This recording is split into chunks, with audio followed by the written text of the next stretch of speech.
Alors salut, bienvenue dans ma nouvelle vidéo. Donc du coup cette fois-ci ça va être la version complète et non la version abrégée et surtout dessert pour moi que j'ai posté hier. Donc voilà mon ordinateur et c'est le boîtier Bitfenix Colossus noir. Du coup comme vous pouvez le voir, donc j'apprécie ce boîtier pour le style assez futuriste des néons qui apportent vraiment tout autour et qui va vraiment cacher tous les aspects et tous les fils ou quoi que ce soit, bouton d'allumage et tout, etc. qui va vraiment garder le côté sympathique. Donc là on peut ouvrir le socle voilà, qui va laisser apparaître les CD et ensuite une petite trappe qui va cacher le potentiomètre et les boutons d'allumage et les différents ports que vous allez pouvoir avoir à l'avant. Qui permet vraiment de tout cacher. Donc là du coup on peut changer la couleur. Donc il y a deux couleurs présentes, hein. Le bleu et le rouge, comme vous pouvez le voir maintenant. Donc c'est selon votre préférence. Hein. Et comme vous le voyez en plus, ce qui est sympa c'est que du coup les néons peuvent changer genre comme si vous laissez respirer. Donc voilà, donc maintenant on est sur la trappe au-dessus. Donc le socle s'ouvre, vous avez mon combo de graveur DVD. Ensuite vous pouvez voir le petit fil qui dépasse, je trouve ça assez dommage, mais en fait alimente les néons du socle avant. Et ensuite toutes les petites armatures sur les côtés vont permettre de faire passer d'autres fils, et puis je vais vous expliquer ça ensuite. Donc voilà, la petite clé qui va se trouver juste au-dessus du lecteur, elle permet de verrouiller et d'ouvrir la trappe. La trappe, je vous disais, qui ferme les différents boutons. Donc là, on peut l'ouvrir, elle s'ouvre vers le haut. Hein. On ne peut pas changer le sens d'ouverture, malheureusement. On va faire ça sur le côté. Donc voilà. Donc, on a le bouton de redémarrage, le bouton d'allumage ensuite. Là, on a le potentiomètre. Vers la droite, hein, bien sûr, vous accélérez la vitesse des ventilos et ensuite on la réduit. Après, tout simplement, le bouton pour changer la couleur. Et là, le rythme des néons. Alors par contre ce qui est bien, voilà, deux ports USB 3, ça c'est assez génial et j'avoue que je ne savais pas qu'il y en avait encore maintenant. Ensuite deux ports USB 2 avec un magnifique clé Wi-Fi qui fait 2 cm. Au milieu une prise jack et une prise casque tout simplement et une prise SATA. Donc je traite du tout. Donc voilà, on ferme et vous voyez plus rien. C'est vraiment ça que j'ai apprécié. Donc voilà, donc maintenant on peut passer à une autre partie.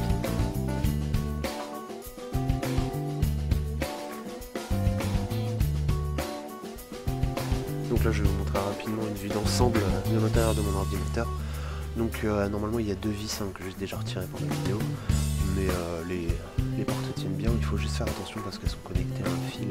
Donc au début ça surprend mais on s'y habitue, on fait juste attention. Donc voilà, l'intérieur, hein, vous avez pu le voir dans une autre vidéo mais je vais l'expliquer un petit peu plus en détail.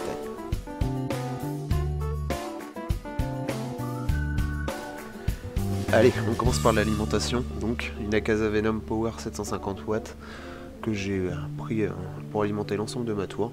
Elle est modulable, hein, donc on peut retirer les câbles pour gagner beaucoup plus de place. Donc la carte son, une zone RDS hein, pour du 5.1 pour moi qui est essentiel, hein, autant on veut jouer autant avec un casque qu'avec ses enceintes. Donc la carte graphique. La GeForce GTX 760 de 2 Go de chez MSI, un constructeur que j'apprécie beaucoup, qui ont vraiment fait leur preuve depuis pas mal de temps maintenant. Je joue depuis que ça, personnellement. Donc voilà. Donc, on a un petit ventilo sur la gauche, hein, mon ventirad, l'Arctic Cooling FCAC FI30CO, qui me permet de, hop, avec l'autre ventilo, de faire sortir l'air vers la droite et un ressort. Donc les barrettes mémoire. Les 16 Go de Kingston HyperX, le bouton d'allumage de ma carte mère et les redémarrages, et un petit compteur pour me montrer que le voltaire va comme il faut, hein, qu'il n'y a rien qui déconne. Donc juste au-dessus du ventirad, il y avait le même ventilo que vous allez voir sur la droite de mes disques durs, qui sont fournis avec le boîtier. Donc voilà, 2 fois 1 Tera pour le disque dur, un classique, un extraordinaire, là pour le ventilo.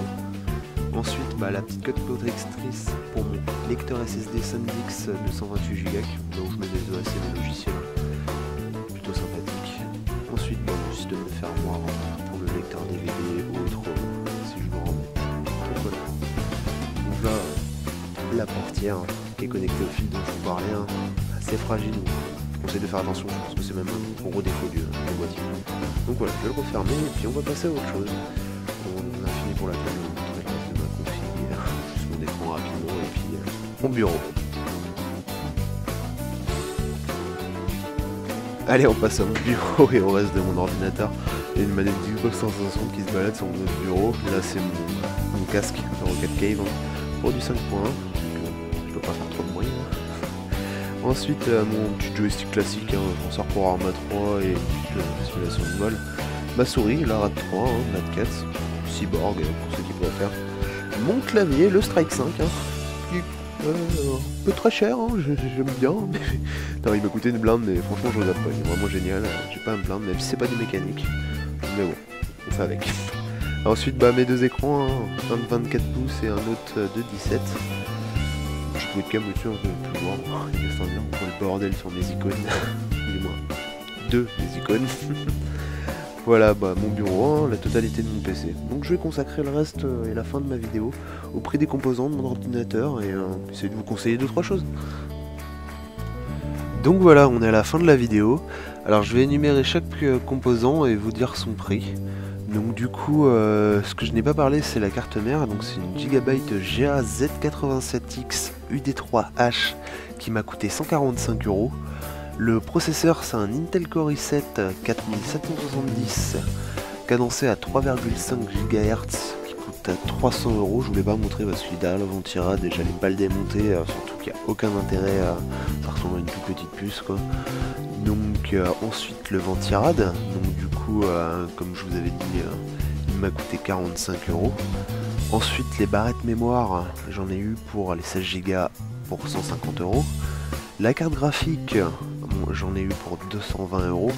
Je vais bientôt la changer, mais bon, je vous énumère celle-là quand même. L'alimentation, elle m'a coûté 70 €. Et ensuite, le boîtier m'a coûté 160 €. Je l'ai eu un peu plus cher, parce que du coup c'était le dernier, donc j'ai dû raquer un peu plus. Mais sinon, en moyenne, il est dans les 150 €.